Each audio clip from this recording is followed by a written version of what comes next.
A pleasant day, Professor Mel and classmates. I will be presenting the part 3 of the critique of CSR communication.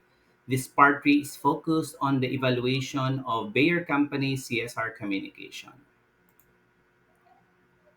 At the end of this presentation, we will be able to evaluate the Bayer Company CSR communication based on Carroll's framework and also based on the dimensions of CSR communication by Kim and Ferguson, and also evaluation based on the types, design, data collection, as well as approaches. Now let's review the Bayer CSR initiatives and communications. We have five, which is focused more on the health for all, hunger for none vision. So the first three initiatives and CSR communications are focused on farming as well as health and nutrition. The first one is the social engagement through Bayer Kobo program, focusing on health and farming education and empowerment. The second is on product donations to medicine banks and pain awareness programs. And the third is nutritional elevation of children through dietary supplementation program. The fourth one is on the knowledge enrichment to young generations through science immersion in collaboration with the Philippine Science High School. And the fifth is the rehabilitation of community through monetary donation to those affected by typhoons through relief disaster operations. So if you look at the Carol's four responsibilities, the first three CSR initiatives and communications captures both economic, legal, as well as ethical responsibilities. It involves as well the products, so there is also some promotion in addition to the social engagement and social impact. The fourth and the fifth covers the four levels of responsibilities because these two CSR communications are CSR initiatives and communications wherein the company does not expect anything in return. Now let's look at the evaluation based on Kim and Ferguson CSR communication dimensions. In terms of informativeness as well as consistency of the communication, the Bayer communication has been, as I've mentioned, focused on the vision, which is health for all, hunger for none. And the communications are done through emails, company website, as well as various channels like news media and social and professional media. Although the frequency of communication need to be strengthened so that more stakeholders will be able to know and appreciate Bayer CSR communications. On the aspect of third party endorsements, Bayer Company has very strong collaborations with different third parties such as Pharmaceutical Healthcare Association of the Philippines, CARES Foundation, Reach 51, and Assist Asia to support its health and nutrition CSR communications. And these CSR communications are being amplified through these different media partners, increasing their credibility through their websites or other media communications. In terms of transparency, Bayer has a full disclosure commitment on stewardship and ethical policies and compliance aligned with several global standards.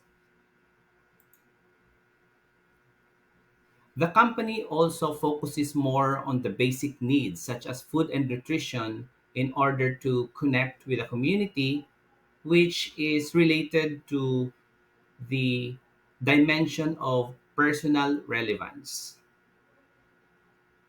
On the aspect of self promotional message tone, the company utilizes employee volunteerism program and third party collaborations to avoid such negative feedback or negative connotation of having self promotion of the company.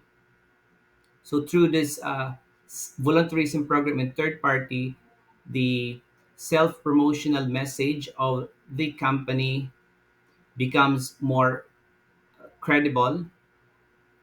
However, the social impact evaluation of that communication has been limited.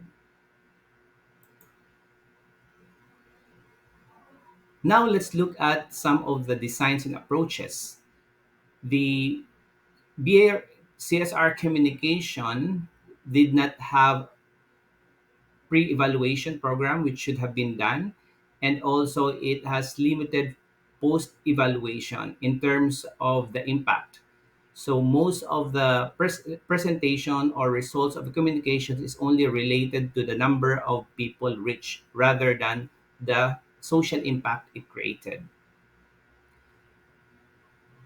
Assessing on the approach of Bennett hierarchy, the Bayer communications of CSR initiatives covers four elements, which include the resource, the activities, people involvement, as well as end results.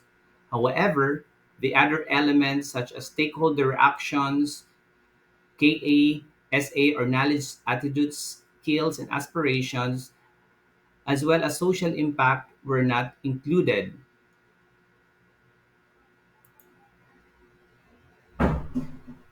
In terms of data collection, the conventional approach or quantitative has been done in those CSR communications.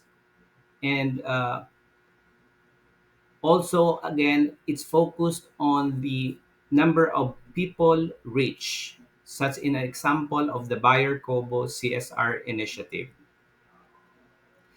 One opportunity that can be considered is on the improvement of the data collection, such as utilization of mixed methods that should also include qualitative evaluation, as well as the participatory assessment monitoring and evaluation or PAME to understand the social impact better.